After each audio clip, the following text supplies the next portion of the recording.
Why take a gamble on the future if you can actually have some influence in shaping it? But that's where the question gets a little bit more complicated. How indeed can we create the future? To find an answer to that, we need an authority much better than Google. But fortunately, some anonymous map makers from the 14th century have left behind some clues. I know it's not really much to look at, is it, by today's standards? No voice from the cloud telling us exactly where we are and that we've made the wrong turn and we need to recalculate. But it'll always get us to our destination. Not so sure that's true with this map.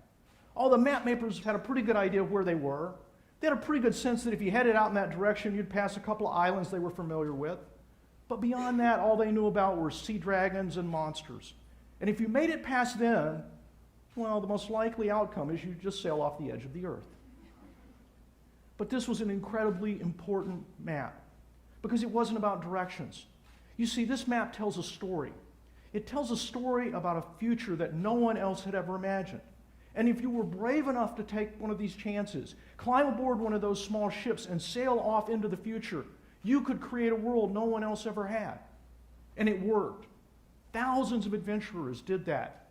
And the result of their efforts to create the future was to create the world we live in today. So one of the most important things that we need to thank these people for is teaching us that tomorrow always begins with a story.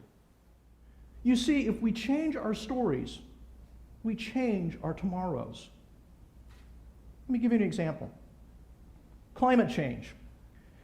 Today, the conventional narrative is basically one of two horrible options. We can continue to live the way we live in our high lives and tons of consumption, and if we do that, well, basically the planet's screwed. The only good option anybody gives us is we can start to cut back our lifestyles, curtail all of our consumption, if we want Mother Nature to have any chance of surviving. At best, we are told we can do less harm. What if we challenge that narrative? What if we suggested that there was a future where we could actually benefit both nature and human beings? That's what my colleague, John Robinson, at the University of British Columbia in Canada did a couple of years ago. He set the bar higher.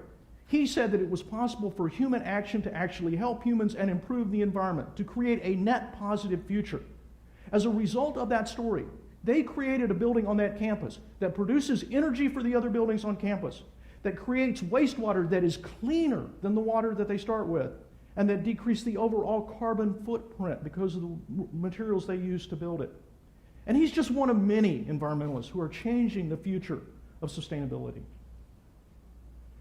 Is the only story of the future economy one in which most of us have to be cogs in the information world? Is there another alternative? One that empowers individuals and actually creates better communities? Ask more than 50% of the recent college grads who said that their vision of the future was to work for themselves in jobs that made a difference, and you get one glimpse of what that possibility is. And here's the really interesting secret about this, folks. All this technology that makes it possible for traditional businesses to do more with less people can be used to turn the entire situation on its head. Access to information and advances in things like 3D printing mean that in a few years you might be able to create in your own home most of the things that you buy today. Think about what that really means for just a minute. The next time you wanted to buy a pair of tennis shoes, instead of going to some giant multinational corporation that mines the raw materials in Africa, sends them all the way to China, has them manufactured in some less than desirable conditions, puts them on a boat, ships them all the way back across the world, repackages them, and then delivers them to you, you might sit down at your home computer, go online and find the plans for those same shoes, maybe for free, embellish them so that they were personalized for you, buy a little ink, and move. You've got your new pair of tennis shoes. And what's even better, when you get tired of them, all of the components can be recycled by you right there and used again. Oh yeah, and all those connections you've been making around the world, they can become your customers if you want to share the design that you have created. You see, in a world where information is the key asset, access to information makes anybody a producer. Can you imagine a future where wealth grows from the bottom up? I can. I think it would be pretty exciting. Ah, technology. She is beautiful, but she can be bewitching. Every story we imagine about the future is going to be based on technology. We need it. It makes our life better.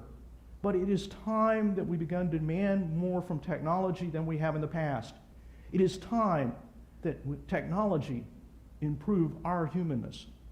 We no longer need to be thinking about how we should be adapting to machines. Exactly the opposite. We need to imagine machines that will make us better people. What that means is that technology has to ensure opportunity, fairness, and equity. It means that technology should be controlled by the people who use it, not by absentee owners. It means that we need to stop and pause and consider the potential side effects of every new technology, no matter how glitzy it is when it is first promised to us. So what do all these stories have in common? They're meant to inspire us to imagine a future that will actually provide more opportunity for all of us, a better tomorrow. Now, I know that most of you might have a different definition of what a better tomorrow will be, and that's fine, because the more stories that we can imagine, the more opportunities we will create. So I would urge you right now to start telling your own stories, because if we change our story, we can change our tomorrow. Get your family, your friends, your neighbors, your coworkers together and start building those stories of tomorrow. Oh yeah, and this is an important part. Invite all those voices who typically don't get to be part of this conversation. We want our future to be better for everyone. Change our stories, we can change our tomorrows. These stories will become our maps to the future. They will be filled with inaccuracies. They will get us lost so many times it's not even funny.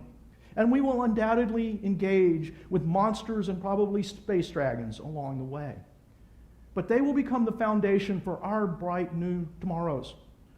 A world where the future provides more opportunity for everybody.